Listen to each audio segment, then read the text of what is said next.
ሰበር ዜና በአዲስ አበባ በእምነት ተቋማት ውስጥ በመግባት ውድመትና ዝርፊያ የፈጸሙ 21 ተጠርጣሪዎች በቁጥጥር ስር ዋሉ።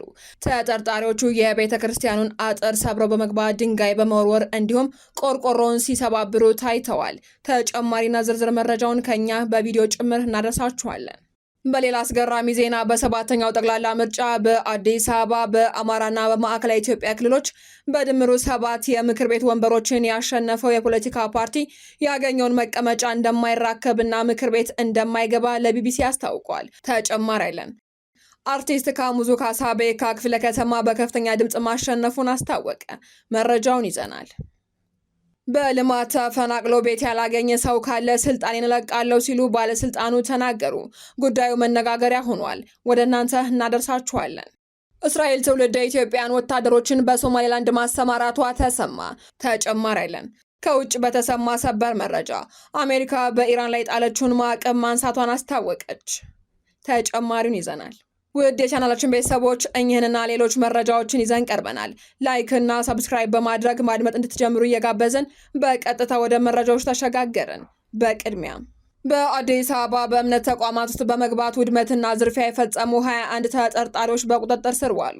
የወንጀል ድርጊቱ የተፈጸመው ሰኔ 13 ቀን 2018 ዓ.ም ከምሽቱ 12 ሰዓት በለሚ ኩራ ክፍለ ከተማ ወረዳ 3 ልዩ ቦታው አያት 49 ቁጥር 2 የጋራ መኖሪያ ቤቶች አካባቢ ነው ተብሏል።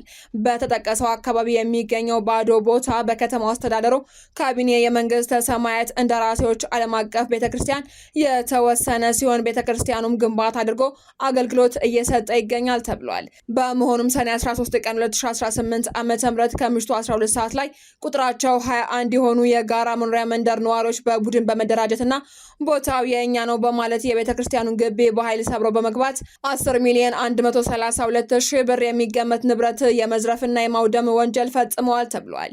የወንጀል ድርጊቱ መፈጸሙን መረጃ የደረሰው የለሚ ኩራ ክፍለ ከተማ ፖሊስ ዋና መምሪያ በወንጀሉ ተሳታፊ የሆኑ ግለሰቦች ምንም እንኳ ከአካባቢው ቢሰወሩም ከያሉበት በቁጥጥር ስር ውለው ተገቢው ምርመራ እየተጣራባቸው ይገኛል ነው የተባለው።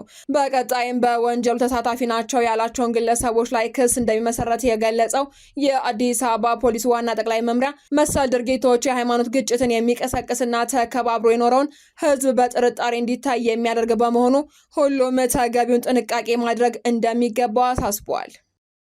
ትብብር ለኢትዮጵያ አንድነት ያሸነፋቸውን 7 ወንበሮች አልረከብም አለ። በሰባተኛው ጠቅላላ ምርጫ በአዲስ አበባ በአማራና በማዕከላዊ ኢትዮጵያ ክልሎች በድምሩ 7 የምክር ቤት ወንበሮችን 2 የህዝብ ተወካዮችና 5 የክልል ምክር ቤት ያሸነፈው ትብብር ለኢትዮጵያ አንድነት ቅንጅት ያገኘውን መቀመጫ እንደማይራከብና ምክር ቤት እንደማይገባ ለቢቢሲ አስታውቋል።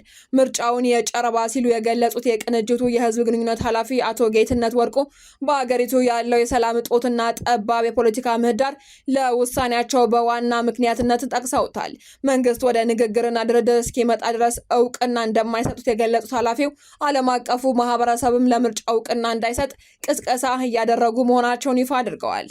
ይህ ውሳኔ ለመረጣቸው ህዝብ ድምጽ መንፈግ እንዳልሆነ የገለጸው ጥምረቱ ምክር ቤት አለመግባትን እንደ መደራደሪያ መሳሪያ የተጠቀመበት መሆኑንና መንግስት ጦርነት ማቆም፣ እስረኞችን መፍታትና የፖለቲካ ምህዳርን ማስተካከል የመሳሰሉ ቅድመ ሁኔታዎችን ተቀብሎ ቀና ምላሽ ከሰጠው ውሳኔያቸው እንዲቀለብሱ እንደሚችሉ አመላክተዋል።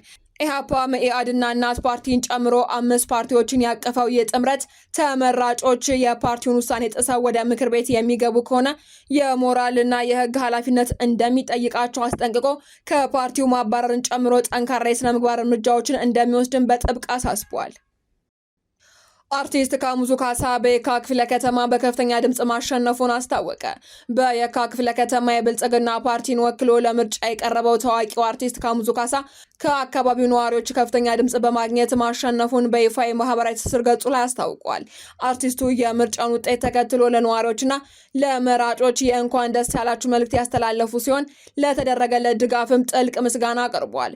እንደ ብልጽግና ፓርቲ ከፍተኛ ድምጽ ማግኘታቸውንና በአካባቢው ማሸነፋቸውን ታላቅ ድል ነው ሲል የገለጸው አርቲስት ካሙዙ ይህ ውጤት የህዝብ ድል መሆኑን በመጥቀስ ኢትዮጵያ አሸንፋለች የሚል መልእክት በድል አድራጊነት ስሜት አስተላልፏል።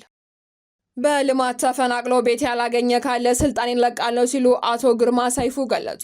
የአዲስ አበባ ከተማ ውበትና አረንጓዴ ልማት ቢሮ ኃላፊና የኢዜማ አመራሩ አቶ ግርማ ሰይፉ ከሪፖርተር ጋዜጣ ጋር ባደረጉት ቆይታ በከተማዋ በተከናወነ የኮሪደር ልማት ምክንያት ተፈናቅሎ ተተኪ ቤት ያልተሰጠው አንድም ሰው አለመኖሩን አስታውቀዋል።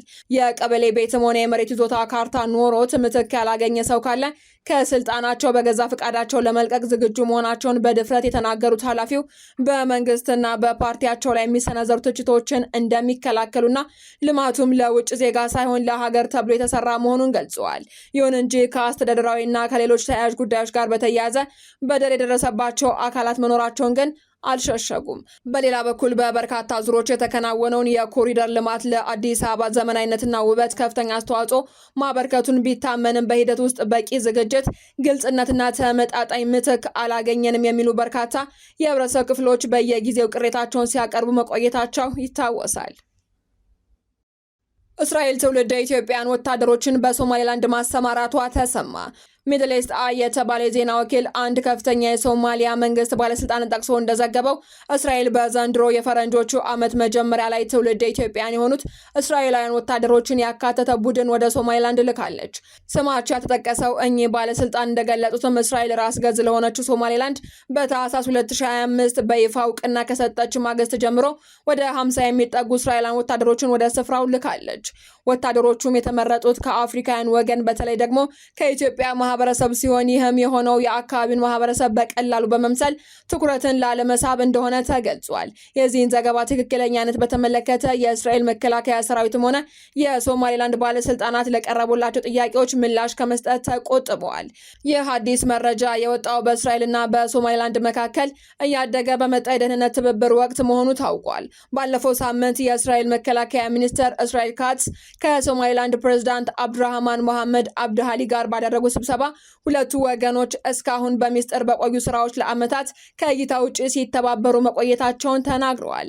ከቅርብ ጊዜያት ወዲህ እስራኤል በሶማሌላንድ ወታደራዊ መሰረተ ልማት ሊኖራት ይችላል የሚል ግምት እየናረ ቢመጣም የሶማሌላንድ መከላከያ ሚኒስተር ሙሐመድ የሱፍ አሊ ግን እስራኤል በሀገሪቱ ውስጥ ወታደራዊ ካምፕ ትመሰርታለች የሚለው ወሬን አስተባብለውታል። ከውጭ በተሰማ ሰበር መረጃ የኢራን ማዕቀብ ተነሳ። የአሜሪካ ግምጃ ቤት ከ10 ዓመታት በኋላ ለመጀመሪያ ጊዜ የኢራን ነዳጅ በአሜሪካ ዶላር እንዲሸጥ በመፍቀድ የጣለውን ማዕቀብ ለ60 ቀናት በጊዜያዊነት አንስቷል።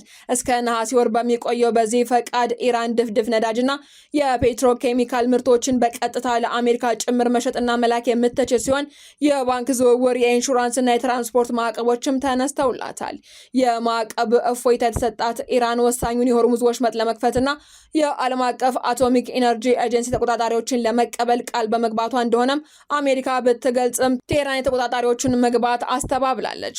በስዊዘርላንድ አሸማጋይነት የተጀመረው ይህ ሂደት በ60 ቀናት ውስጥ ለመጨረሻ ስምምነት የሚያበቃ ፍኖተ ካርታ መሆኑንም ኮተርና ፓኪስታን አስታውቀዋል። ዜናዎቻችን አበቃን። በሰላም ቆዩ።